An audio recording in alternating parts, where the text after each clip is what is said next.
In this video, I'm going to show you how to create amazing, unique color schemes from scratch without having to rely on websites or tools to help you out. So here's a color scheme that I recently came up with myself during one of my design tutorials. And basically, these are not just useful for sunsets, but also for text-based designs. As you can see right here, you can apply it to your text, or you can turn the sunset around, or not the sunset, but the color scheme around. So at the start right here, we've got green at the top, red at the bottom, and it also works if you just flip it on its side.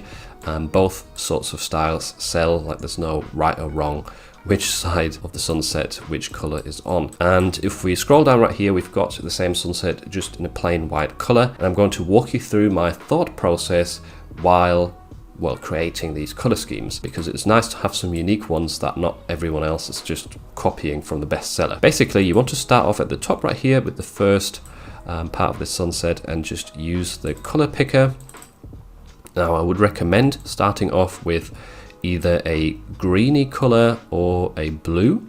Let's do a blue for this example. And first of all, you want to place your color selector somewhere here in the middle and not the exact center. And this is for black t-shirts, by the way. If you were working for light t-shirts, like a white t-shirt, then your color scheme would have to be a bit different. But for a black t-shirt, which most of you are designing most likely, you want to have the first color around this sort of area right here. So the top half of the color section and in the center. Just select that, hit OK.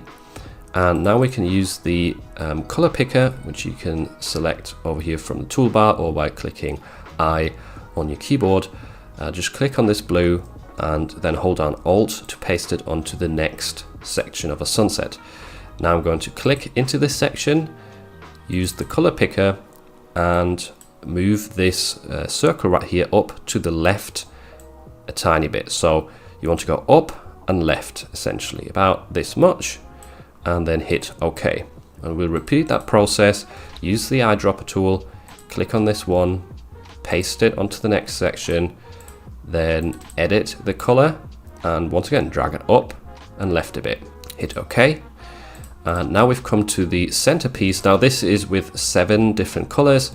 Obviously, if you have more colors, then you might have to be a bit more creative and add some more in there. But the middle one I usually like to change to a bit of a yellow or beige sort of color. So move this one around here, and then don't go too far away from the top left corner. Just move it till about here maybe. So you've got a bit of a beige yellow tinge, and that's going to be our center point. Now for the bottom half, you will want to use, if we click onto the next one, open the color picker, you will want to use either some orangey colors or red, or you could also move into the sort of red pinky tinge. In this example, I think we're going to go orange and red. That always works really well for vintage sunsets. So right here, and you want to have your circle sort of around this area. Obviously there's no right and wrong, like you can move it to other places, but just try and find a nice orange that's not too extreme. Like you don't want to have it really saturated, because that's not going to print well anyway. You want to have it more sort of eased off right here with the strength, but you also don't want to have it too dry and dull. So I'm going to look at this sort of area right here. Select that, hit OK. Then once again, back to the eyedropper tool. Select that color, hold down Alt and paste it onto the next step, or the next part of a sunset. And now we want to do the same thing. We want to go, we want to do the same thing, but in reverse that we were doing with the blue at the top. So you want to go down a bit and to the right a bit, like so.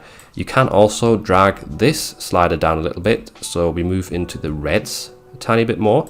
I think it's nice to add a bit of a sort of gradient color fade in there as well, or fading the hue slightly. Hit OK.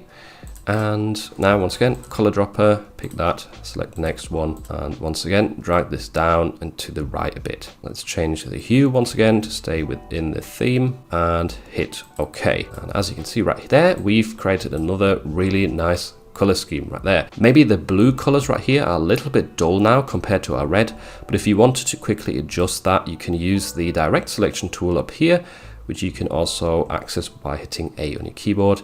You can drag a box along the sort of colors that you want to change, and then you could head up to recolor artwork and then head to advanced options.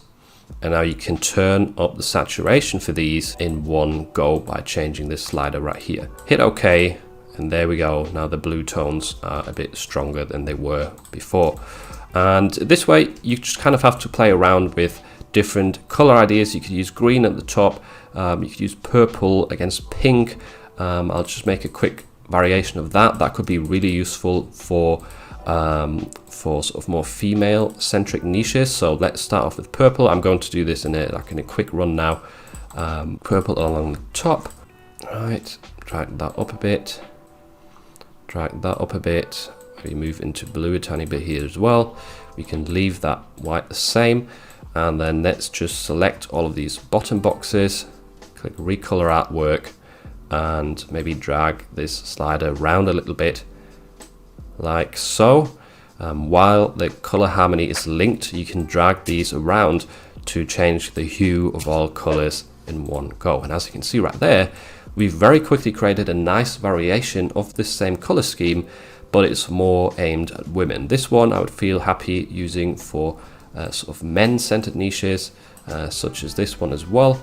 I mean, they could work for women, of course, but this one probably won't work for men. I could see the pink one or the purple one on a girls trip t-shirt as well, for example. That might be a good idea of how to use that. So as you can see right here, this is a sort of quick way, well, maybe not the quickest way to create color schemes. You could just copy them of someone else's t-shirt, but if you want to create your own, this is a good strategy to sort of move the color picker slider just up and down slightly to change the variations of your color, and have sort of opposing ones at the top and bottom, with a break in the middle of something lighter. So I hope this tip helps you out, and I hope you can apply it to your t-shirt designs to get more sales in the future. If you want to learn how to create designs 10 times faster using Adobe Illustrator, then make sure to check out this video next, where I show you multiple tips and tricks of how to speed up your design process.